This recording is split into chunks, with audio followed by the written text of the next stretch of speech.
Assalamualaikum dan salam sejahtera. Nama saya adalah Puan Maharini binti Rahimin daripada Politeknik Sultan Nizam Zainal Abidin Memon, Terengganu. Saya akan membentangkan kajian persepsi pelajar terhadap penghasilan kendiri, media pengajaran dan pembelajaran PNP Sains. Okey. Pengenalan, sorotan kajian, metodologi kajian, analisis dan keputusan kajian, serta perbincangan dan kesimpulan.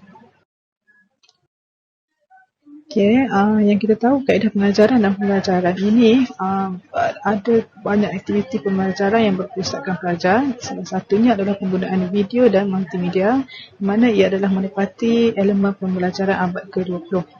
Penggunaan video PNP ini memang mempunyai kelebihan kerana video dapat memberi gambaran maklumat yang lebih realistik, terutamanya bagi konsep dalam sains yang perlu difahami secara teori dan juga lahiriah.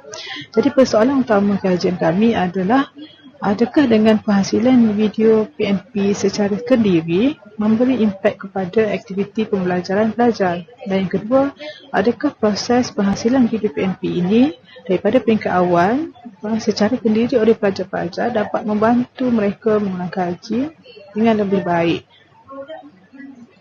Objektif kajian, kita nak melihat profil responden berdasarkan demografi jantina, umur, agama, pendapatan ibu bapa penjaga, penggunaan media sosial dan juga data telefon pintar. Kemudian yang kedua adalah untuk mengkaji nilai min untuk 15 item bagi mengetahui persepsi pelajar terhadap aktiviti penghasilan video PNP secara kendiri dan proses pengajaran dan pembelajaran serta mengenal pasti kelebihan. Kemudian untuk mengetahui persepsi terhadap proses PNP mereka sepanjang proses penghasilan video. Dan yang ketiga, mengkaji kefahaman subtopik yang dipilih dan keberkesanan dalam penghasilan video PNP.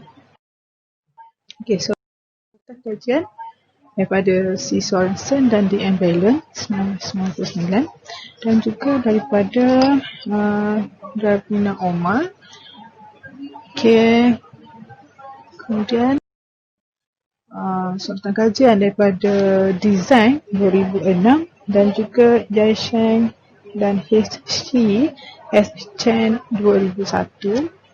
Okey, metodologi kajian, latar belakang responden adalah 40 pelajar yang menyertai pertandingan video PNP Sains semester Disember 2019 di Politeknik Sultan Nizam Zainal Abidin.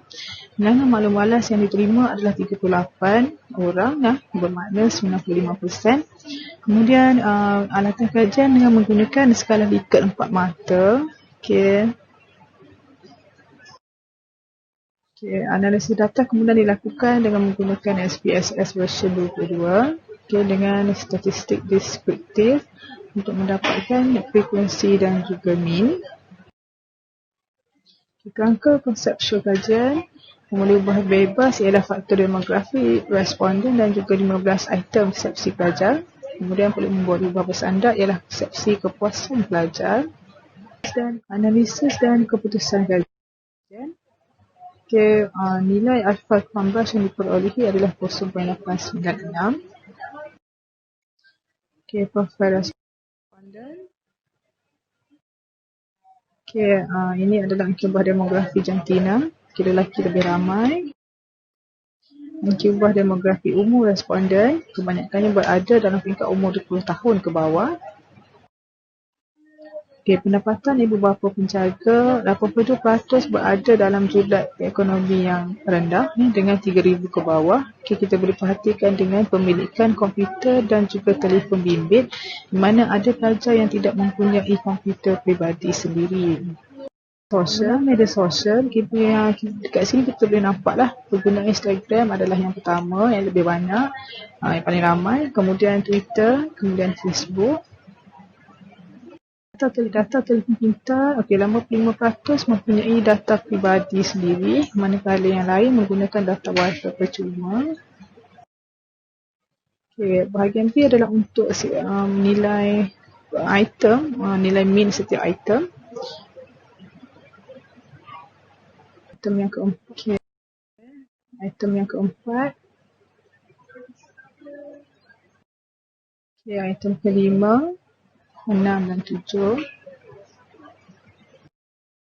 8, 9, 10 dan 11, 13, 14, 13, 14 dan 15.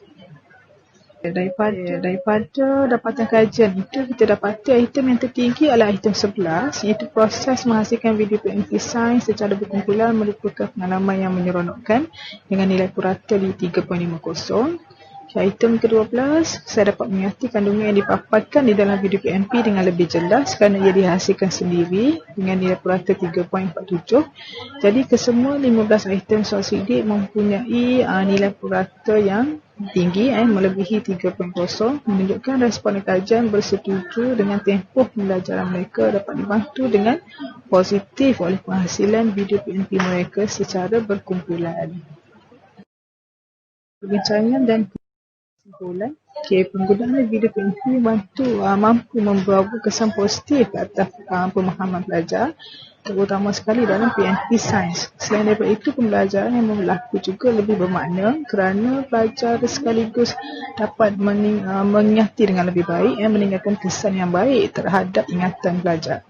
Kemampuan pelajar untuk mengingati dan memahami sains dengan lebih baik dan membawa kepada kemampuan pelajar untuk mengaplikasi, menganalisis, menilai dan sekaligus mencipta suatu perkara atau bahan berkaitan dengan sains. Sekian, terima kasih.